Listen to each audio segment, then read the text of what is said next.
இலக்கை நோக்கி டுவர்ட் த கோல். இந்த நிகழ்ச்சிக்கு உங்களை அன்புடன் வரவேற்கிறோம். Praise the Lord. ஆண்டவராகிய இயேசு கிறிஸ்துவின் இனிய நாமத்தில் இந்த புதிய நாளிலே உங்கள் எல்லாருக்கும் அன்பின் வாழ்த்துக்கள். மத்தேயு எழுதின சுவிசேஷம் 26ஆம் அதிகாரம் 40ஆம் வசனம். நீங்கள் 1 மணி நேரமாவது என்னோட கூட விழித்திருக்க கூடாதா? ஆண்டவராகிய இயேசு கிறிஸ்து தன்னை அதிகமாய் நேசித்து பின்பற்றின மிக நெருக்கமான சீஷர்களை பார்த்து கேட்ட ஒரு கேள்வி. இன்னைக்கு ஆண்டவர் இதை தான் நம்மிடத்தில் கேட்கிறார். நம்ம எல்லாரும் ஆண்டவரை நேசிக்கிறோம், ஆண்டவரை பின்பற்றுகிறோம், அவருக்காக வாழ்வதற்கென்றே நம்முடைய வாழ்க்கையை அர்ப்பணிச்சிருக்கிறோம். இப்போ நம்மிடத்தில் இந்த கேள்வி கேட்கப்பட்டால் 1 மணி நேரமாவது நீங்கள் என்னோட கூட விழித்திருக்க கூடாதா அப்படின்னு இயேசு கேட்டா எத்தனை பேர் சொல்ல முடியும்? ஆண்டவரே, தவறாம நான் 1 மணி நேரம் எத்தனை வருஷமா ஜெபம் பண்ணிட்டு இருக்கேன், எத்தனை பேரால சொல்ல முடியும்? அல்லது 1 மணி நேரத்திற்கு மேல நான் என்னுடைய நேரங்களை அதிகமாக ஜெபத்திலும் வேத வசனத்தை வாசித்து தியானிப்பதிலும் செலவு செய்கிறேனே ஆண்டவரே அப்படின்னு எத்தனை பேர் சொல்ல முடியும்?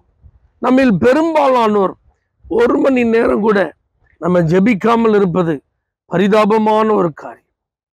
அப்ப நானும் ஜெபிக்கணும்னு தான் நினைக்கிறேன் பாஸ்டர்.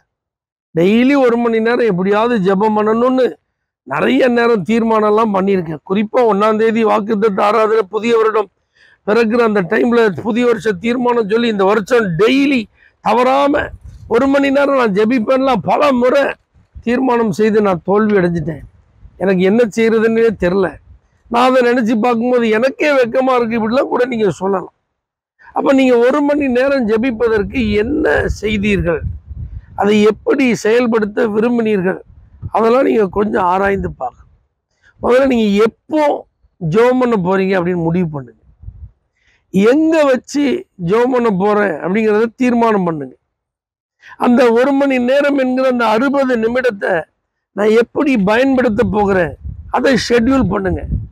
கர்த்தரை முதலாவது துதித்து பாட ஆராதிக்க எவ்வளோ நேரம் நான் எடுக்க போறேன், என்னை நானே ஆராய்ந்து பார்த்து என்னை அர்ப்பணிப்பதற்கு நான் எவ்வளோ நேரம் எடுக்க போறேன், ஆண்டவர் எனக்கு செஞ்ச நன்மைகளெல்லாம் நினைச்சு அவருக்கு நன்றி சொல்றதுக்கு நான் எவ்வளோ நேரம் எடுக்க போகிறேன், இந்திய தேசத்திற்காக நான் ஜெபிப்பதற்கு, எழுப்புதலுக்காக ஜெபிப்பதற்கு, மிஷினரிகளுக்காக ஊழியங்களுக்காக ஜெபிப்பதற்கு நான் எவ்வளோ நேரம் செலவு செய்ய போகிறேன், என்னுடைய சொந்த திருச்சபைக்காக, போதகர் குடும்பத்திற்காக, எனக்கு அறிமுகமான சக விசுவாசிகளுக்காக, மற்றவர்களுக்காக நான் ஜெபிக்க எவ்வளோ நேரம் நான் எடுக்க போறேன், என்னுடைய குடும்பத்திற்காக, என்னுடைய தனிப்பட்ட காரியத்திற்காக நான் என்னென்ன காரியங்களுக்கெல்லாம் ஜெபிக்க எவ்வளோ நேரம் நான் செலவு செய்ய போறேன்.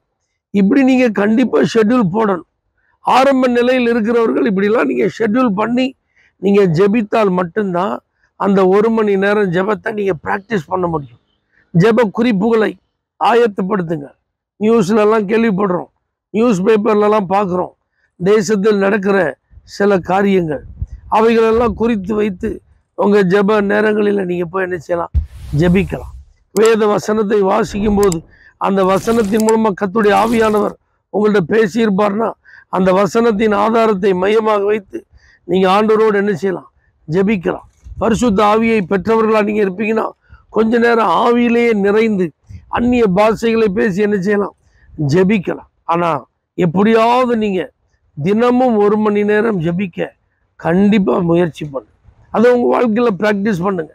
தேவனோடு பேசுவதற்கு, தேவனோடு உறவாடுவதற்கு கொஞ்சம் முயற்சி பண்ணுங்க. ஆண்டவர் உங்களோடு கூட பேச ஆரம்பிப்பார்.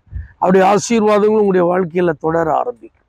பரலோக தேவனே, 1 மணி நேரம் என்று உம்மோடு ஜெபிக்க எங்கள் ஒவ்வொருவருக்கும் உடைய பாதத்தில் அமர்ந்திருக்க கிருபை தார். இயேசுவின் நாமத்தில் பிதாவே, ஆமென்.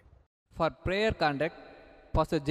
Kumar, El Shaddai Ministries, 9500252586, Surandai.